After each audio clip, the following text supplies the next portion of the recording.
경기도 의원들의 한마디를 통해 경기도 내 다양한 이슈와 정보를 가감없이 전해드리겠습니다. 경기 포커스 한마디만 합시다. 오늘은 문승호 경기도 의원 그리고 황소연 취재 MC와 함께하겠습니다.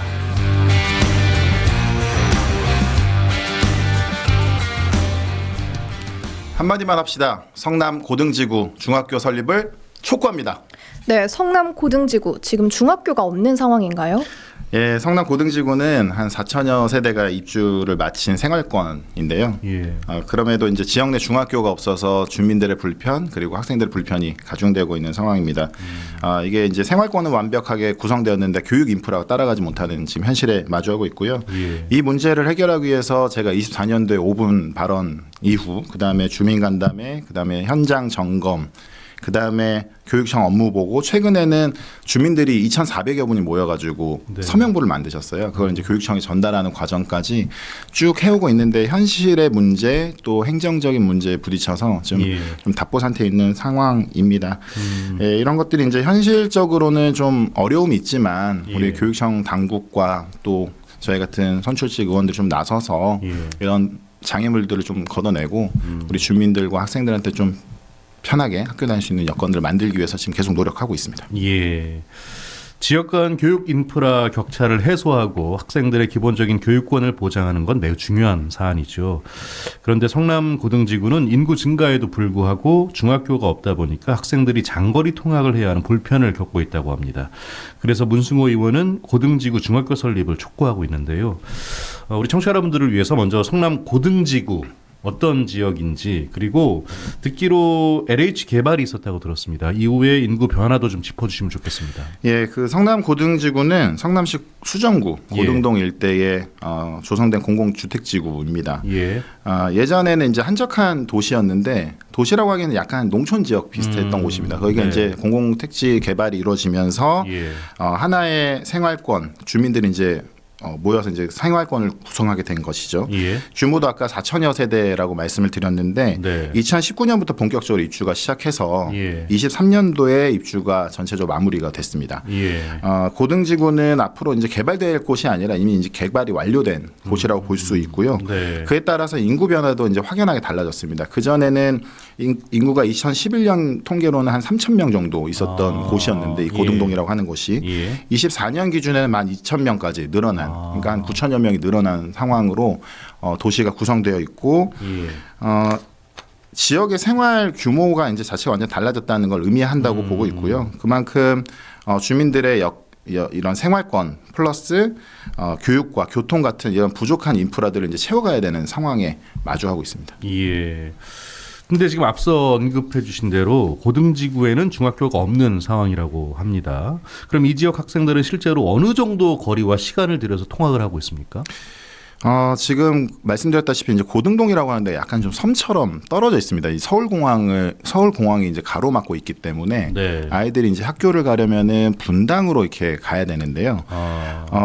최근에 이제 판교 쪽까지 학군을 열었습니다. 중학교 학군을. 그런데 성남교육청이 제공한 자료에 의하면 26학년도에 왕남초 졸업생 배정 결과를 보면 졸업생 60명 중에 4개 학교로 중학교를 가거든요. 분산해서 가는데 낙원중학교가 36명, 야탑중학교 18명, 그다음 삼평중, 임해중 이런 순으로 배정을 하고 있습니다. 그러니까 이제 아이들이 졸업을 하면 이제 여러 학교로 이제 이렇게 약간 좀 분산돼서 가고 있는 상황이고 이게 이제 아이들이 제가 말씀드리는 그 주요한 얘기 중에 하나가 뭐냐면 초등학교 6학년 이제 갓 졸업한 중학교 1학년이 이제 오가는 거리가 한 대중교통으로 30분 거리 그러니까 왕복으로 1시간이 넘는 거리거든요. 그러니까 그게 아이들한테는 좀 부담일 수 있다. 그리고 다른 아이들에 비해서는 교육적으로 어떻게 보면 차별받고 있다. 이렇게 이제 말씀을 드리고 있습니다. 그리고 뭐 예를 들어서 교통 여건이 좋거나 또 뭐 그러면 모르겠지만 그렇지 않은 지역적 특색을 좀 갖고 있고요. 그래서 단순히 이동 시간만을 따질 문제 그것도 충분하게 아이들이 고통받고 있는 상황이긴 하지만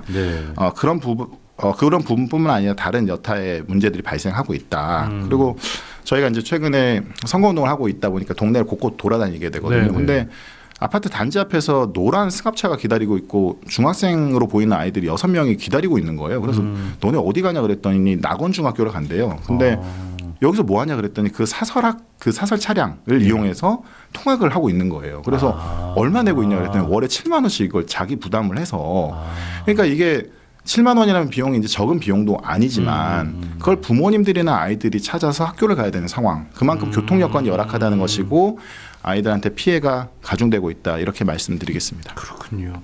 자, 말씀하신 대로 인구 증가에 따라서 학령 인구도 늘었을 텐데 현재 고등지구의 학생 수 규모는 어느 정도로 파악되고 있을까요? 네, 말씀해 주신 것처럼 학령 인구도 그에 비례해서 늘어가고 있습니다. 초등학생 수만 보더라도 2020년에는 222명 수준이었거든요. 근데 24년에는 598명, 한 600명까지 이제 늘어난 상황을 보이고 있고요. 중학생 역시 2020년 137명에서 23년에는 216명까지 늘었고 현재는 한 200명대를 유지하고 있습니다. 그러니까 학생 수요도 이미 그 지역에 딱 맞게 지금 형성되어 있는 구조거든요. 그래서 이런 문제들을 봤을 때 중학교 문제라는 것이 미룰 수 없는 과제로 우리 지금 고등동 주민들한테 다가와 있다. 이 말씀을 드리고 어떻게 해야 될지는 이제 본격적으로 우리 책임 있는 그 기관과 당사자들이 좀 풀어가야 될 문제라고 생각합니다. 예. 자, 말씀하신 대로 학생들이 분당이나 판교 등으로 통학을 하게 되면서 이게 또 반대로 해당 지역 학교의 과밀 문제로도 이어질 수는 있는 건 아닌지 궁금하거든요.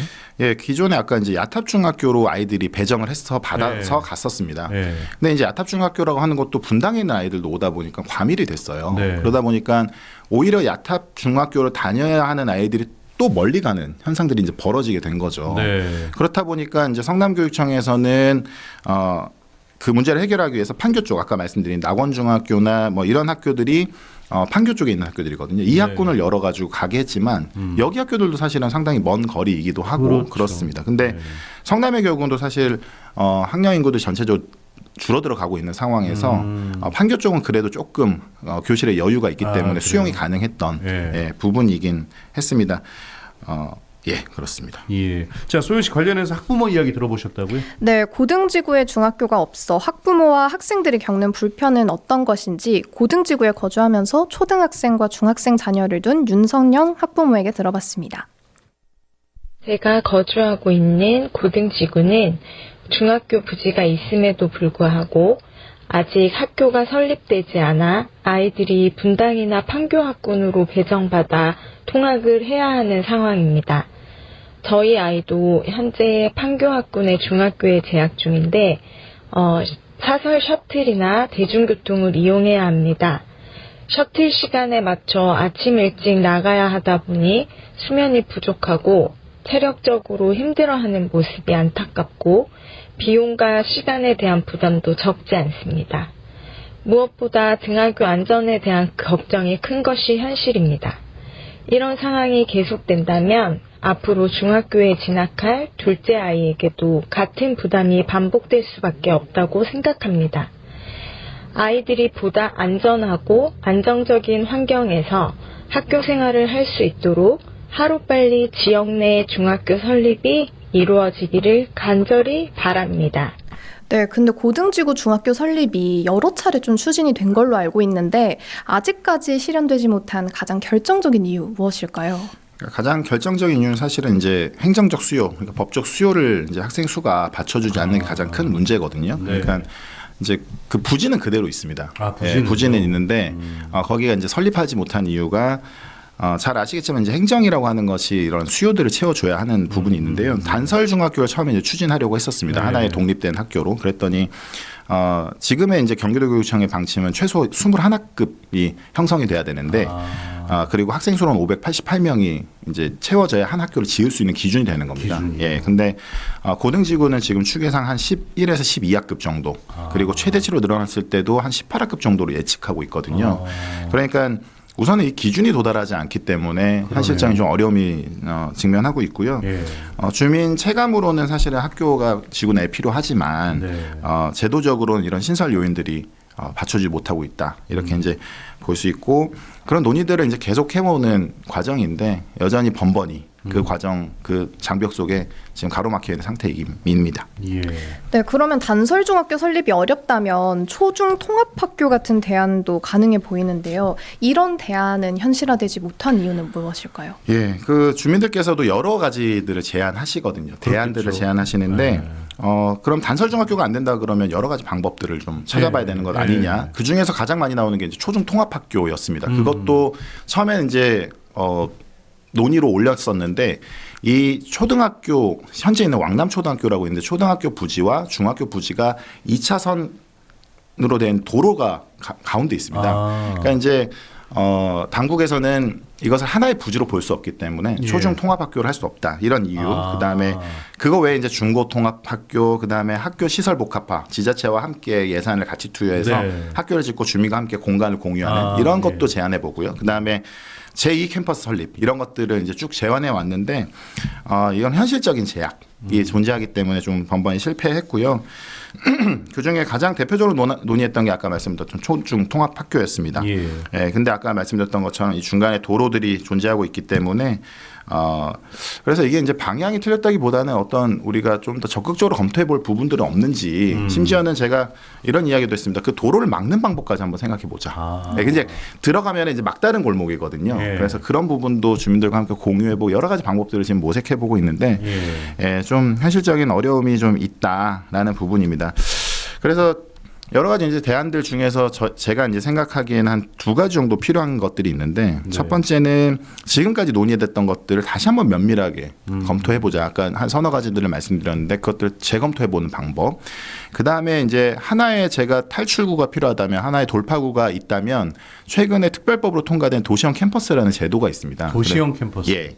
그래서 이런 새로운 모델을 통해서 고등지구 안에 중학교를 설립하는 방법들을 우리가 좀 더 적극적으로 찾아보자 이런 제안들을 현재 하고 있는 상황입니다. 예.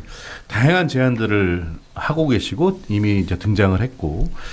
소연 씨 관련해서 고등지구 주민의 이야기 들어보셨다고요? 네, 사실 이 사안이 지역 전체에도 영향을 미칠 수 있는 부분이잖아요. 네. 그래서 지역 내 중학교가 없는 상황이 지역 전체에 어떤 영향을 미치고 있는지 김용봉 고등지구 아파트 연합회 회장에게 들어봤습니다. 그 학생들은 결국은 중학교가 없어서 분당이나 판교로 통학할 수밖에 없는 교육 환경에 처해 있어서 여러 가지로 그 교육적인 차별을 받고 있습니다. 이런 부분 자체가 좀 해소가 돼서 학생들이 보편적인 교육 권리를 보장받을 수 있도록 교육청에서는 보다 적극적이고 유연한 어떤 행정력을 좀 발휘해 주실 것을 그 말씀을 드립니다. 앞으로 이쪽 지역 자체가 교육이나 문화, 그 행정적으로 계속적으로 발전을 이루어져 가야 되는데 중학교가 없다 보니까 초등학교 학생들이 4학년 되면 그 가정들은 다른 도로 이주를 할 수밖에 없는 상황이 돼서 결국은 주거의 안정성 자체가 없고 젊은 학생들이 이쪽에 유입되지 않는 상황 자체가 될까 봐 굉장히 두렵습니다. 네, 앞서서 말씀해 주셨던 도시형 캠퍼스, 이 어떤 제도인지 자세히 말해 주시면 좋을 것 같습니다. 예, 이제 고등동을 포함해서 이런 이제 특수한 지역에 적용할 수 있는 이 도시형 캠퍼스가 이제 도시형 캠퍼스 설립 운영에 관한 특별법, 이건 이제 도시형 캠퍼스를 약칭해서 지금 부르고 있는데요. 26년 1월에 시행되고 있고 이게 이제 한마디로 얘기하면 이런 어려운 지역들에 조금 특별한 형태의 학교를 지을 수 있는 제도를 좀 열어놓은 거라고 볼 수 있겠습니다. 기존의 학교를 만들려면 아까 고등지구가 설립되는 것처럼 중학교를 만들려고 하면 전제돼야 되는 것처럼 뭐 학생 수라든지 학급 수라든지 또 부지 요건이라든지 이런 것들을 검토했어야 된다면 죄송합니다. 예. 이런 그 도시형 캠퍼스는 이런 사각지대에 있는 학교들, 이런 사각지대에 있는 지역들을 조금 커버할 수 있는 어떤 법이라고 할 수 있겠습니다. 도시형 캠퍼스는 무조건 어떤 큰 학교를 짓자라는 취지보다는요, 그 지역과 형태에 맞게 조건에 맞게 학교를 짓는 제도라고 볼 수 있고요. 특별히 이제 이 법에서는 개편형, 신설형으로 설명하고 있는데 신설형은 학령 인구가 유입된 지역의 원거리 통학 문제를 개선하기 위한 그 방법으로 제한되고 있습니다. 그래서 이런 고등지구 같은 경우에 이런 법에 근거해서 좀 제한할 수 있겠다. 그렇게 이제 말씀드리겠고요. 경기도교육청 도시형 캠퍼스 조례는 26년 3월 1일자로 시행되고 있습니다. 이런 것들은 실제로 경기도 전체에 적용하려고 보다 보면 예. 지역적 특수성과 이런 차이가 있기 때문에 그렇겠죠. 실제로 어디에 지을지 그리고 어떤 방식으로 어느 규모로 지을지에 대해서 아직 세부적인 기준을 마련하는 과정에 있습니다. 그래서 경기도교육청 학교 설립과에서는 이와 관련된 도시형 예. 캠퍼스와 관련된 연구 용역을 진행하고 있고요. 아, 그래요? 이 진행 과정이 결과가 나오게 되면 예. 뭐 성남 우리 고등동을 포함한 경기도 전체의 이런 지역들에 대한 분석, 그 다음에 어떻게 향후 이것들을 가져가면 될지에 대한 고민들이 좀 더 구체적으로 나올 것으로 예상하고 있습니다. 어쨌든 새로운 대안이 될 것 같긴 하네요. 그렇게 기대하고 있습니다. 예. 자, 성남 고등지구 중학교 설립을 위해서 이제 앞으로 풀어야 할 과제 정리해 주신다면요. 예, 저는 한 4가지 정도로 보고 있는데요. 네. 첫 번째는 고등지구 이 현실을 정확하게 파악하는 일부터 시작해야 된다. 이게 이제 행정적인 어떤 단순하게 뭐 기준에 부합하지 않았기 때문에 못 짓는다. 이렇게 이제 단절할 문제가 아니고 네. 실제 통학 여건이라든지 그다음에 생활권의 구조라든지 학부모 부담이라든지 이런 부분들의 전반적인 좀 고민이 좀 필요하다. 네. 두 번째는 아까 이제 얘기했던 그 기존에 논의됐던 그런 문제들을 다시 한번 구체적으로 짚어볼 필요가 있다. 단설 중학교든 통합학교든 도시형 예. 캠퍼스든 이거에 대해서 한 번 더 학생들 불편을 줄이기 위한 방법으로 좀 더 적극적으로 개입해볼 필요가 있다. 그다음에 세 번째는 조금 유관기관들의 협의가 좀 필요하다. 예를 들어서 경기도교육청만 하라고 내버려둘 일이 아니고 성남시 너네가 좀 해라 이렇게 내버려둘 일이 아니고 경기도교육청, 지역교육청, 성남시 뭐 정치권, 그다음에 학부모 이렇게 좀 같이 공동으로 좀 논의하는 테이블이 좀 필요하다 이런 말씀을 좀 드리고 싶고요. 예. 마지막으로는 보다 이제 주민들이 한테 좀 이 학교의 로드맵, 청사진을 좀 제시해 줄 필요가 있다. 주민은 사실 되게 답답해합니다. 그렇겠죠. 부지가 한 10,000제곱미터 정도 되는 곳에 계속 풀만 자라는 걸 계속 지켜만 봐야 되는 것이거든요. 아이들은 멀리 통학하고 있는 상황이고 네. 그런 상황에서 주민들의 답답함이라고 하는 것은 뭐 이루 말할 수 없을 겁니다. 그러면 예. 행정이라든지 정치라든지 이런 영역에서 그 주민들한테 불편을 좀 해소할 수 있는 좀 마음 시원하게 해줄 수 있는 이런 청사진들을 좀 제시해 줘야 된다 이런 생각을 좀 하고 있습니다. 알겠습니다. 앞으로 의정활동 계획도 들어볼까요? 예, 지난 4년 동안은 고등지구 중학교 뭐 설립 문제를 포함해서 교육위원으로서 우리 아이들의 학교와 관련된 뭐 시설 개선, 안전한 통학로 뭐 등등 해서 문제들을 해결해 왔는데요. 네. 이것뿐만이 아니라 이제 정치인 문승호로 봤을 때는 우리 지역에 산적해 있는 문제들 해결될 일들이 참 많이 있거든요. 네. 그래서 저희 지역구 중에 9개 동이 있는데 5개 동이 재개발과 관련된 일을 진행하는 과정에 있습니다. 그래서 다시 한번 이제 뭐 어떤 기회가 주어진다면 우리 주민들이 불편하지 않도록 재개발이 잘 형성될 수 있도록 잘 이루어질 수 있도록 그런 제도적으로 뒷받침을 좀 하고 싶다는 마음. 그다음에 저희 성남이 원도심의 특성을 갖고 있다 보니까 상권들이 많이 죽어 있습니다. 상권 활성화에 대한 문제 그리고 우리 아이들에 대한 그런 부분도 놓치지 않고 계속 해 나가려고 하고 있습니다. 예, 알겠습니다. 자, 벌써 시간이 다 되는데요. 끝으로 우리 도민들에게 한 말씀 부탁드리겠습니다.